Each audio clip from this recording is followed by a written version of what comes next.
we're down here in the paddock as always, and it is very noisy. But if you want to talk about history, and if you want to talk about where this all began, it is right here.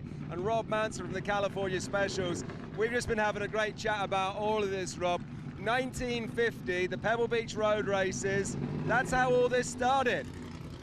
It did indeed. It's a pleasure to talk, and it's a pleasure to show you the California Specials. These are cars built from 1947 to 1955. They are specials in the sense that they are unique. They each were built by somebody who wanted to go sports car road racing. He didn't have any money, could not afford what at the time was a sports car, a Jaguar XK120, which is right behind us, or an MGTD or TC.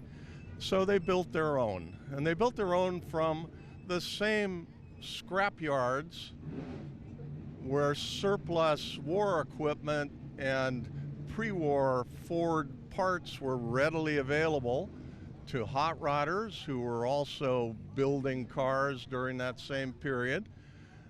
And they used the speed equipment that the hot rodders were developing for their purposes. The cars were built all over the state, and they were built by individuals who had something to do with World War II, but when they came back, they were working, they had 9-to-5 jobs, and they had time to do sporting activities. They looked around and saw that there was a new sport that no one had really seen before in California, and that was European-style road racing. They said, well, gee, you know, I could build a car that will go as well and will beat a Jaguar XK120 or an MGTD for a 1500cc or less motor. I can do that, and I can afford to do that. And so they did. And what you'll see here, we're going to take a little trip, and I'm going to talk about a few of those specials. Yeah, we're talking about, because behind us, like you say, you got the Jaguar there. That was for the wealthy guy. We hadn't seen those cars. You know, they were built in Europe to come over here to the US, to sell them over here. But not everyone could afford that. So then they're making their own to compete alongside that. That's exactly the case. Let's go and have a look. Let's have a little stroll. 543. All right, three.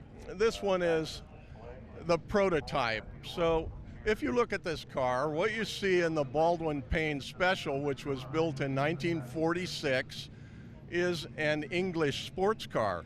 It had cycle fenders, it had a long hood, it had a short tail, it was a two-seater. It was an English sports car, but what it is a California hot rod. 1932 Ford chassis and running gear, Ford flathead motor.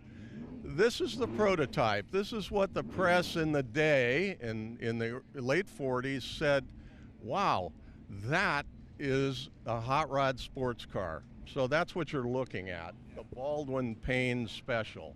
And then when we come to car number 3 over here, the cream colored one, now this is interesting, Coventry, England, the Jaguar engine, the Jaguar car here, but a bit of history in this, because this one on the podium in the early days of the road races here at Pebble Beach.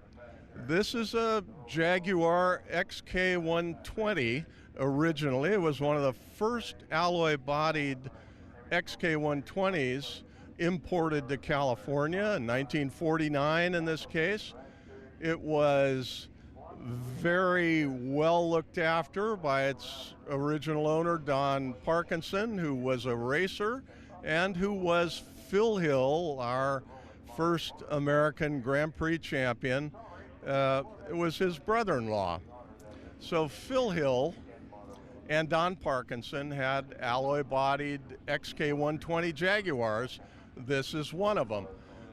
Phil Hill's car, the black one that we saw behind us, very similar to that. That isn't Phil's car, but it was black, and it won the first Pebble Beach road race. This car was second, so the two brothers-in-law. Listen, Rob, this is fantastic, all these stories, and chatting to a guy like yourself is great because you can tell us all of this stuff. But something that people won't have realised is that where we stood here at Laguna Seca, it was the Pebble Beach road races that were the precursor to the road racing here at the circuit itself. Absolutely.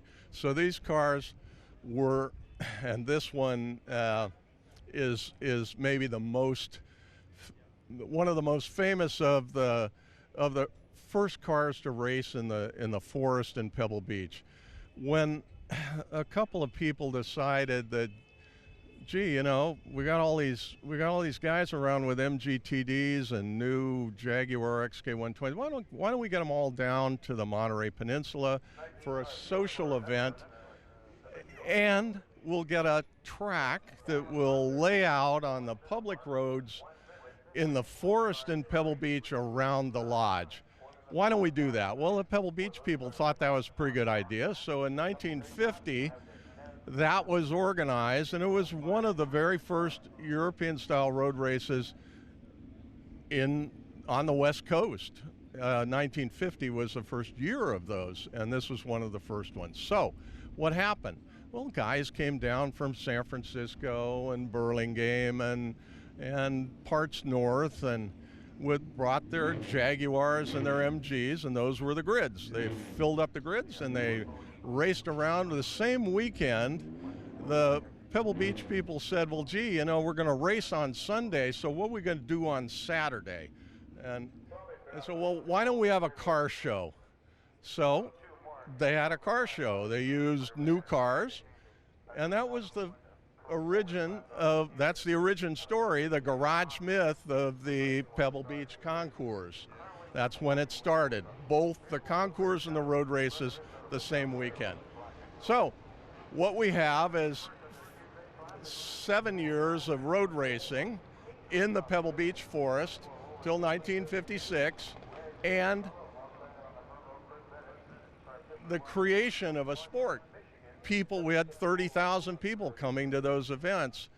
When the last event was held in the forest, there was a demand, and as a result, there wasn't a whole lot of risk to build a permanent circuit. What we're standing at is the Laguna Seca Raceway that was first raced on in 1957 as a result of that history.